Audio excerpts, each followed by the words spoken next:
Yo, what it is, homies? What it is, cuz? Yeah, listen. Yeah. The old cruiser man, the schizophrenic rock star, the dapper young gentleman, as you can see by my smoking jacket, although I do not touch tobacco products. They are bad for your health. I was cold ugly in my teens and 20s. I even dropped out of high school in the middle of my sophomore year and went on independent study, where you do your schoolwork at home and turn it into the teacher at the local community center. Because I was getting cold ugly so many times, in two different occasions, women called me the ugliest guy they ever saw, and that was very hurtful.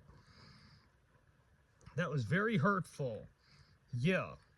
I remember in my 20s, I'd go to the gym to try to get a body going, a nice physique, build up some muscle and some tone and definition, and maybe a six-pack of abs.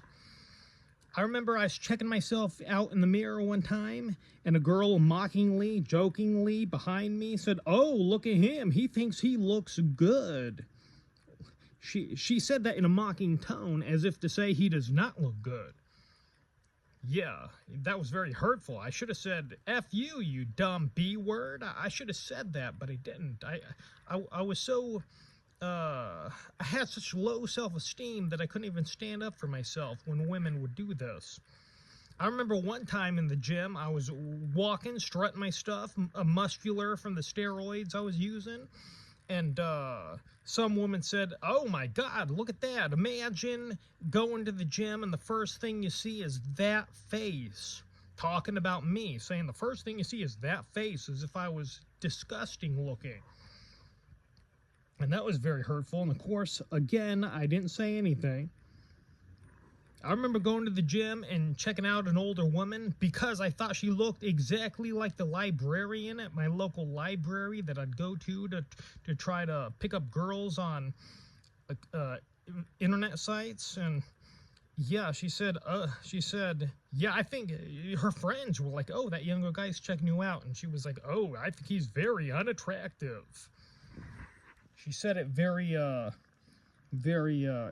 a very, like, I don't know, like she was upper class, you know, like she was looking down on me, sticking her nose up at me, you know, and that was hurtful. I remember this girl at the gym liked me and only ever saw me from a distance, and she told her friends. I overheard her say, "Oh, I told my friends about him," and they were like, "Oh no, you don't want to date him." And one day she saw me doing the cable curl machine in the gym, working on my biceps, and yeah, she approached me to utilize the machine, probably as an excuse to talk to me or at least see me up close. And at this point, I was done with women calling me ugly. I was done. I was going to shun them. That's right. I was going to be the first to shun them as a means of I don't know, like I don't know. I lost my train of thought on that one. But yeah. A preemptive strike. That's what I wanted to say. She came up to me and she said, "How many sets do you got left?" And I said, I looked at her and I'm like, "A lot." And she's all, "Excuse me?" And I said, "A lot." And she left. And then when she got back to one of her friends that was over across the room at the gym, she's like, "Oh, he is ugly. My God." And I heard this, and I was like, "Oh no, I'm not going to let this go like all the other times at the gym. I don't think so, homie." So when I seen her walking to her vehicle, I approached outside and I said, "Hey, don't you ever talk to me in there again." And she was like, "Obviously." And then she kept on going to her vehicle. But this was overheard by the girl at the front desk of the gym, because the next day when I went there to work out, the owner of the gym had written me a check stating that this was to pay me back for the year that I had paid for, and then I was getting kicked out of the gym. But he didn't sign the check. He thought I was such a pussy, such a weak simpleton, that I would just take a signatureless check and not come back to get my money. Like who knows what he was thinking. So I went back the following day and I said, "Hey, I can't cash this check. He didn't sign it." And they gave me the 25 out of the cash register. The dude working the front desk was giving me the evil eye. because he had heard the story about me talking smack to that girl who called me ugly, and he was giving me the evil eye as if I was supposed to be intimidated by him, but I wasn't. I just stood there and waited for my money, took it, and left. Yeah, you don't gotta fight everybody that gives you the evil eye. John Jones from the UFC, undefeated, lost one time due to disqualification utilizing elbows.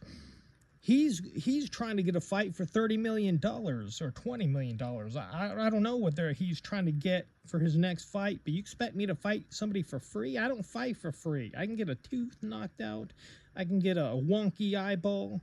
Who knows what could happen in a fight, and I'm not fighting for free. I already got a wonky eyeball. Somebody in my chat said, hey, what happened to your eye? I got punched in the eyeball when I was a freshman in high school. I was on the bus. This scrawny little Mexican kid was making fun of my brother. And I said, hey, what are you doing, dude? And he's all, what are you going to do about it? And I ran up there, and he clocked me in the eye. And then I got him in a headlock and delivered a number of uppercuts to his face and torso. And then the bus driver said, hey, sit back down. Then he turned the bus around to go back to the high school that we attended. And then my eye started hurting. It didn't hurt with all the adrenaline that was going on, but as I sat there and we're driving back to the high school, it really started hurting. But I was laughing. I was having a good time. I was letting them know, hey, you don't affect me. But I was a hot shot, a big shot, and I did not want to ice my eyeball. I iced it for like 30 seconds, then I'm like, hell no, I'm not icing this. Not thinking about how it's going to affect my looks down the road. And the swelling in my eye never went down, and I wound up having a droopy eyelid. A droopy eyelid I had. And I had that for a number of years, and yeah, I couldn't tell you how often women were put off by the droopy eyelid. But I wound up getting plastic surgery on it in 2008. I paid over $1,000 upfront cash money. And now I don't got a droopy eyelid, but I do got swelling that has never went down, and not too many people notice that when they're looking at me, except for that guy in the chat who said, hey, what happened to your eye? And that's when it inspired me to make this portion of the video. I also, when I was a kid in the shower, we had a toilet that was directly across from the shower, and there was nothing, the shower didn't have any kind of elevation in any kind of wall that you stepped over to get into it. It was just all flooring leading to the toilet, and I slipped in there, and I hit this part of my nose on the toilet and had to have plastic surgery when I was a child. So if you look at it right there, you can see that there's some plastic surgery right there that was done long ago. Nobody's ever pointed that out. Nobody's ever mentioned anything about it to me. So I don't know how recognizable the surgery is. So yeah. I got a face made for radio. What can I say? That's what somebody in my chat said. He said, "Hey, you got a face made for radio, but your voice, my God." I like my voice. I like my personality. I don't even mind the way that I look these days, even though several women have called me ugly. Now I'm just invisible. Most ugly people are just invisible to the public eye, and nobody ever compliments them, but nobody ever insults them. And I'm right in that sweet spot where I never get complimented or insulted. I'm just kind of invisible to the public eye. But not this channel where I'm the star of the show. That's right, a master, an icon, a celebrity, the man who single-handedly took it to the stratosphere.